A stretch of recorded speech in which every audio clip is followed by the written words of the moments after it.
Supreme court से शिंदे गुट को राहत मिली है। सुप्रीम कोर्ट ने शिवसेना के नाम और चुनाव चिन्ह को लेकर दिए गए चुनाव आयोग के आदेश पर रोक लगाने से इनकार कर दिया है। शीर्ष अदालत ने उद्धव ठाकरे द्वारा दायर याचिका पर जवाब देते हुए कहा कि हम चुनाव आयोग के फैसले पर रोक नहीं लगा सकते हैं। उद्धव ठाकरे की याचिका पर सुप्रीम कोर्ट ने दखल देते हुए महाराष्ट्र के मुख्यमंत्री एकनाथ शिंदे और चुनाव आयोग को नोटिस जारी कर 2 हफ्ते में जवाब मांगा है। बता दें कि चुनाव आयोग ने 17 फरवरी को शिवसेना के नाम और चुनाव चिन्ह धनुष तीर देने की घोषणा की थी। एशियाई विकास बैंक के अध्यक्ष मात्सुगु असाकावा ने प्रधानमंत्री नरेंद्र मोदी से मुलाकात की। इस दौरान भारत की विभिन्न विकास प्राथमिकताओं पर चर्चा हुई। पीएम मोदी के साथ बैठक के बाद एडीबी ने एक विज्ञप्ति में कहा, अध्यक्ष असाकावा ने तेज, समावेशी और हरित विकास के लिए देश की आकांक्षाओं को आगे बढ़ाने के लिए अगले 5 वर्षों में 20 से 25 अरब डॉलर की सहायता प्रदान करने की इच्छा जाहिर की है। पीएम मोदी और एडीबी के असाकावा ने भारत के बुनियादी ढांचे और सामाजिक विकास और जलवायु कार्यों के लिए बैंक के समर्थन सहित कई मुद्दों पर बातचीत की।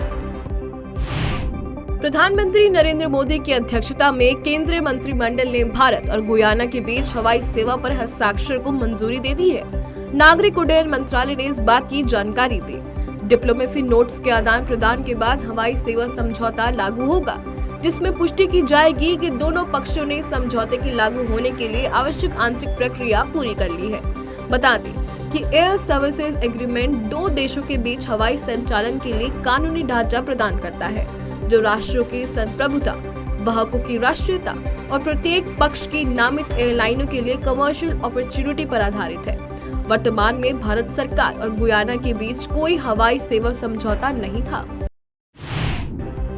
दिल्ली के उप मुख्यमंत्री मनीष सिसोदिया की मुश्किलें कम होने का नाम नहीं ले रही हैं। सीबीआई अब मनीष सिसोदिया के खिलाफ फीडबैक यूनिट के मामले में मुकदमा दर्ज करेगी, जिसके लिए गृह मंत्रालय से सीबीआई को केस दर्ज करने की अनुमति मिल गई है। सीबीआई ने 12 जनवरी 2023 को दिल्ली सरकार की फीडबैक यूनिट पर जासूसी का आरोप लगाते हुए डिप्टी सीएम मनीष सिसोदिया को और अन्य अधिकारियों के खिलाफ केस दर्ज करने की इजाजत मांगी थी। वहीं इस मामले में बीजेपी नेता हरीश खुराना का कहना है कि अवैध तरीके से अरविंद केजरीवाल और मनीष सिसोदिया ने एक यूनिट बनाई। इसके लिए तमाम अफसरों की नियुक्ति की गई। हमें शक था कि कई मीडिया हाउसेस, राजनेताओं और कई अफसरों की इन्होंने जासूसी कराई है। सवाल उठता है कि केजरीवाल ने सीक्रेट यूनिट क्यों बनाई।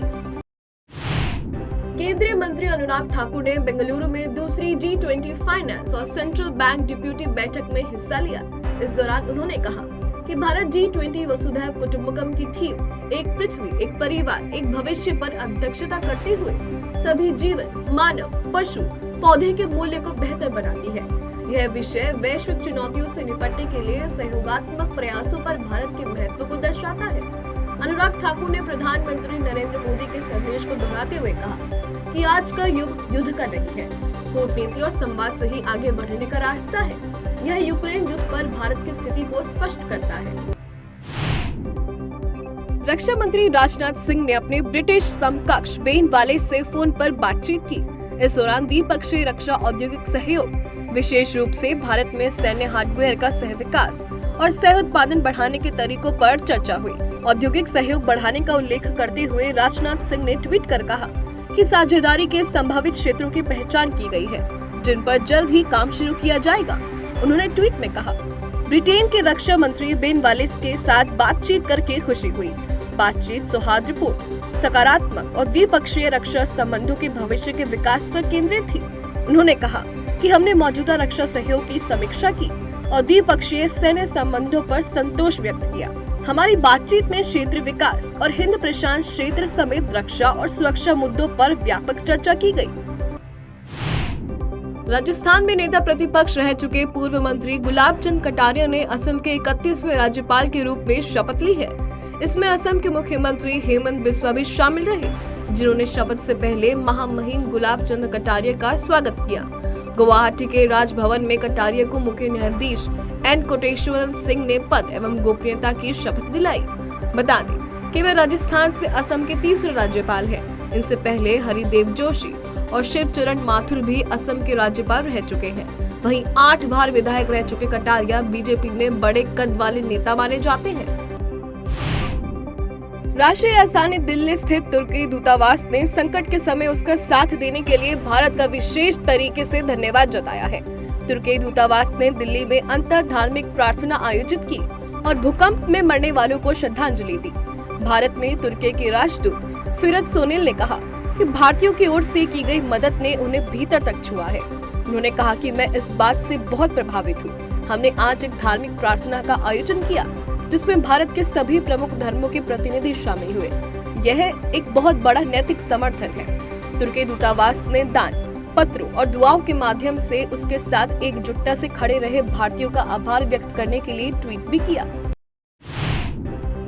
उत्तर प्रदेश विधानसभा सत्र के तीसरे दिन वित्त मंत्री सुरेश खन्ना ने बजट पेश किया है। इस बार का बजट 6,90,000 करोड़ का है। बजट में नगर विकास विभाग की नगरीय सड़कों के समुचित विकास के लिए 500 करोड़ रुपए की व्यवस्था है।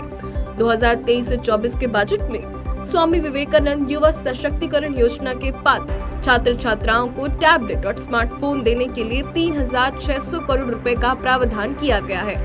इसके अलावा मुख्यमंत्री कन्या सुमंगल योजना के लिए बजट में 1,050 करोड़ रुपए की व्यवस्था प्रस्तावित है। तो वहीं प्रदेश सरकार द्वारा एक जनपद एक मेडिकल कॉलेज की योजना के अंतर्गत प्रदेश के 45 जनपद मेडिकल कॉलेज से आच्छादित किए जा चुके हैं। 14 जनपदों में मेडिकल कॉलेज निर्माणाधीन है।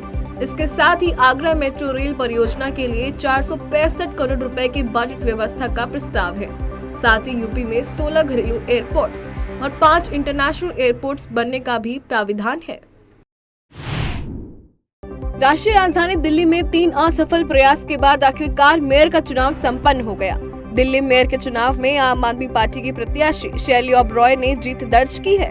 आप उम्मीदवार शैली ओबरॉय को चुनाव में कुल 150 वोट मिले, जबकि बीजेपी प्रत्याशी रेखा गुप्ता को 116 वोट प्राप्त हुए। तो वहीं आम आदमी पार्टी के आलिम मोहम्मद इकबाल डिप्टी मेयर बने हैं। वहीं आले इकबाल को 147 वोट मिले, तो बीजेपी के कमल बांगड़ी को 116 वोट मिले। जम्मू कश्मीर राज्य जांच एजेंसी ने ड्रग तस्करी के एक बड़े गिरोह का भंडाफोड़ किया है। इस मामले में कश्मीर घाटी से एक महिला सहित 3 लोगों को गिरफ्तार किया है। जांच एजेंसी का कहना है कि तीनों पाकिस्तान से करोड़ों रुपए के लगभग 24 किलोग्राम नशीले पदार्थों की तस्करी में शामिल है। बता दें कि कश्मीर के विभिन्न जिलों में नार्को आतंकी संदिग्धों के 4 परिसरों की तलाशी ली गई, जिसमें पदगामपोरा, अवंतीपोरा में अब्दुल रशीद भट्ट के आवासीय परिसर, नसरुल्लापोरा बड़गाम में दानिश फारूक, अमरगढ़ सोपोर में अब्दुल रशीद मीर और हरदू अकड़ अनंतनाग में ओवैस गुल भट्ट के आवासीय परिसर शामिल हैं, जहां से इन्हें गिरफ्तार किया गया है। जांच से पता चला है कि नशे का कारोबार पाकिस्तान के सहयोग से चल रहा था। दिल्ली एनसीआर, पश्चिमी उत्तर प्रदेश और हरियाणा के कई इलाकों में भूकंप के हल्के झटके महसूस किए गए हैं। रिक्टर पैमाने पर इसकी तीव्रता 3.6 मापी गई है। भूकंप का केंद्र उत्तर प्रदेश के मुजफ्फरनगर के करीब था। पश्चिमी यूपी और हरियाणा में भी भूकंप के झटके महसूस किए गए हैं। तो वहीं उत्तराखंड के पिथौरागढ़ में भी 1:30 पर सुबह भूकंप आया है, जिसके रिक्टर स्केल पर तीव्रता 4.4 मापी गई है।